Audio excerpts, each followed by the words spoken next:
Hey everybody, Nick here, and today I got a video for you about a very interesting little addition to my collection. And many of you may remember I picked up one of these guys as soon as it became available. This is the Spyderco Delica, but it is a special edition created by Knife Center using this Pakkawood material, as well as the HAP 40 steel, which you can see here is jacketed with an SUS, I believe, 410. Yeah, there you go. And so it's a really nice piece. This is actually a great part of my collection and a knife I really appreciate. So obviously, when a buddy of mine contacted me and said, Nick, are you going to be getting the HAP 40 Pakkawood Dragonfly? My immediate answer was, take my money!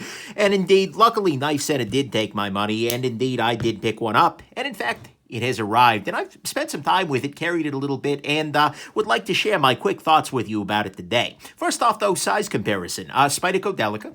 So you can see here it's about the same size as a Dragonfly. In fact, here it is against a Dragonfly. The ZDP Dragonfly that I've had for a long time, loved for a long time. This is one of the very best small knives out there. Of course, Ontario Rat number 1, Rat number 2, for tradition's sake here. There's the Rat 2, here's the Rat 1. Of course, I mixed that up also for tradition's sake. And yeah, so anyways, let's talk a little bit about, I'm just going to do a quick review today because honestly, I've talked a lot about the Dragonfly. You guys know I love this knife. A lot of people love the Dragonfly. But I'm going to talk today about what makes the Pakkawood Dragonfly different from my general recommendation, which is this little guy right here in ZDP. And so we're going to talk about the improvements, what's good about it, and what's not so good about it, because there are a couple of those little issues, and then I'll talk about my final sorts of conclusions here. So, on the good side, the HAP 40 is a very nice steel. It is a way better choice than the VG10 that the Dragonfly comes in generally. VG10 is very easy to sharpen, and that's really about the best thing you can say for it. Holds an edge for a little while, but the HAP 40 is a very nice performer. I've been a big fan of that, and so this is a step up from the normal Dragonfly, not necessarily from the ZDP. I don't have strong opinions about those two versus one another, but it's a very nice step up from the VG10, and that's cool. And also, you do get the coolness of the cladding, if you will. You can see here that there is a line in the blade here where the HAP 40 in the middle gives way to the SUS 410 on the outside, which is designed to keep it from rusting, patinaing, etc., and give it a little bit more structural support. So that's kind of neat, I gotta say. Next thing I gotta say, this feels a lot more premium than the plastic one here, than the ZDP. This guy is cool, but the thing is, it also feels the majority of it feels plasticky. It's sort of just a Dragonfly. It's another FRN sort of thing. There are no full liners. In fact, the metal on it is the blade, the back spring, and then the hardware. Whereas this guy, the entire knife is cladded in metal, basically, except the Pakkawood scales. You have a metal backspacer, metal liners, full liners, by the way, unlike this guy, which, and again, you don't really super need full liners. I'm not sitting here like, oh my god, this is unsuitable for hard use. Yeah, it's a Dragonfly, of course it's not suitable for hard. But this does have the effect of feeling a lot more premium. You pick this guy up and you're like, yeah, that's something nice. Whereas this guy is a great little tool, but it doesn't have that same hand feel. That's kind of a weird thing to say. Next thing, of course, I already mentioned that all-metal construction, but that will make this maybe a little bit more durable, although, again, not a big deal there.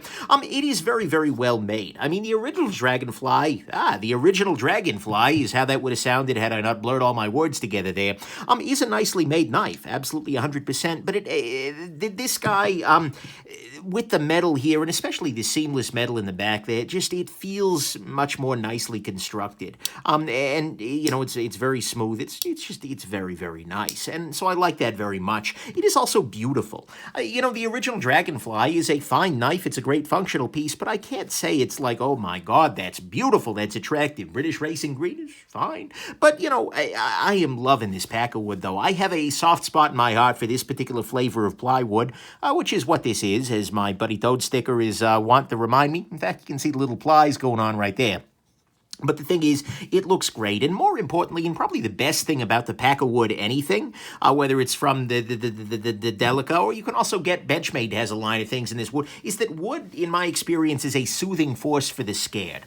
For some reason, people are going to be much more scared of a pocket knife that is wooden, that is not wood versus one that is. Wood kind of reminds people of, oh yeah, it's kind of like the knives Gramps used to carry. This one's kind of weirdly shaped, but, people, for some reason, that's that's a thing. And so this is going to be a slightly more acceptable knife in the eyes, a more gentlemanly feeling knife in the eyes of a lot of people than this one would be. Even though they're both in that small enough range that very few people are going to get good and scared about them, the wood here really adds a level of class and thus a level of reduction of fear that I think is non-trivial and can be considered for some people in some situations. And so to me, all of that is the good here, is that the wood can be a nice soothing kind of thing for people who might otherwise be afraid of a pocket knife, which is a silly thing for them to be afraid of, but hey, people are good at being afraid of things. That's how politicians, do their business.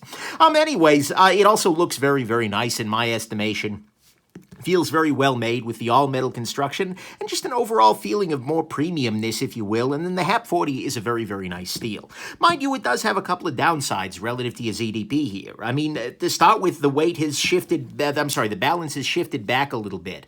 This guy balances approximately here or so versus the ZDP one, which balances much closer to the pivot here.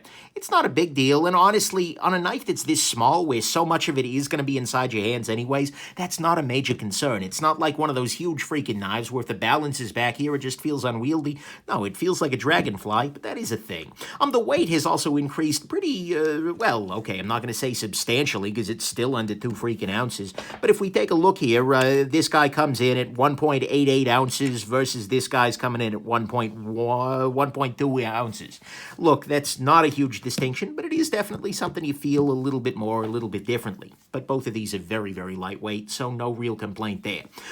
There is a substantial amount of variance in the Pakkawood, which is absolutely a thing. And this is the case with any of these kinds of knives. You can see here on the Delica that I've got this little area here, which is a lot darker on it, and similarly up here. And each different piece, each different ply of Pakkawood that you get is going to look a little bit different. The back of the Delica looks a lot different than the front. The back of the Dragonfly looks different than the front. So you may get one that's got a really beautiful wood grain pattern. I actually ordered one of these for a buddy of mine, my buddy Cameron, and he's actually had a really strong, almost like a tiger striping sort of thing, which was cool. But you're going to have a lot more variance than with these guys, where every single one of them looks exactly the same because it's the same damn colored plastic. So that is something you keep in mind. I've seen examples of relatively unattractive Pakkawood, and I've seen examples of ones that are absolutely freaking gorgeous. So there's a little more luck of the draw, and if you're really, really retentive about what your wood looks like, it's a good idea to go to a retailer where you can pick one out that, matches your particular desires there.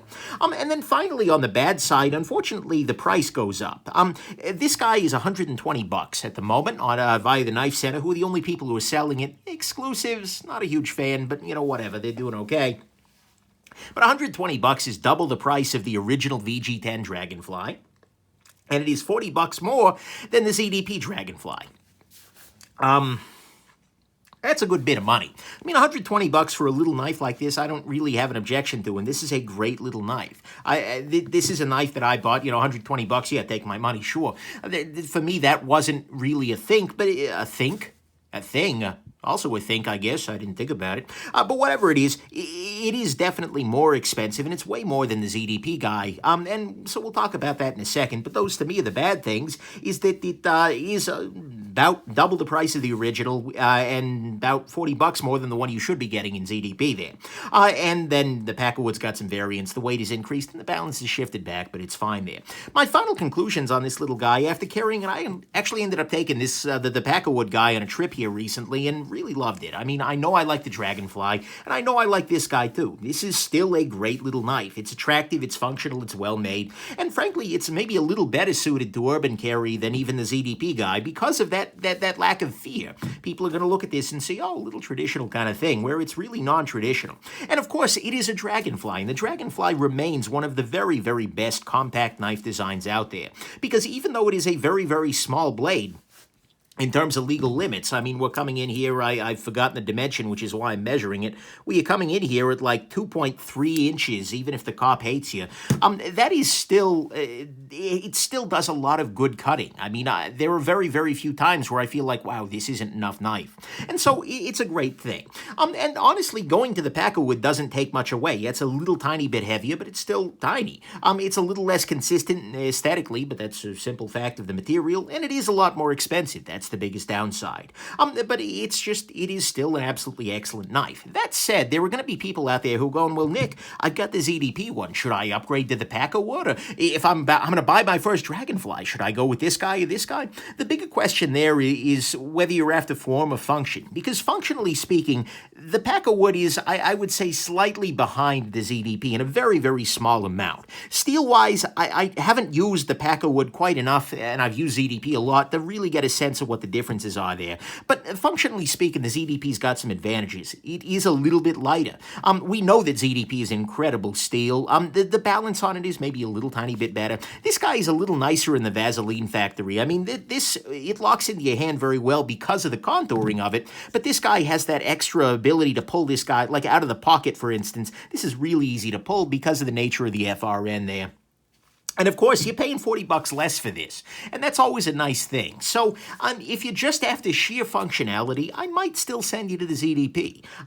This is, functionally speaking, maybe slightly better, and it is definitely cheaper, so that's a good thing. But if the question here is, well, I really like the look of the Pakkawood, should I do it? Then yeah, do it. It's great, and there's no reason to own both of these. If you love the look of the Pakkawood and you're willing to pay a little bit more, then by all means, go for it. If you love the look of the ZDP, or you don't mind the look of the ZDP, and you just want a good functional tool, then go ahead and do that one. But both of these are incredible, and I'm really glad I picked both of these up. I'm not sure whether both are going to stick around for me. It's very possible that the ZDP might end up leaving the collection, but maybe it won't, because I like both of these knives a whole bunch. So anyways, there you go. I hope that you found this interesting, that you enjoy this guy if you pick one of these guys up, and I think that you absolutely should think about packing one of these guys on your next long-term trip. Anyways, yeah, have a good one, everybody. Bye now. Time for me to Dragonfly.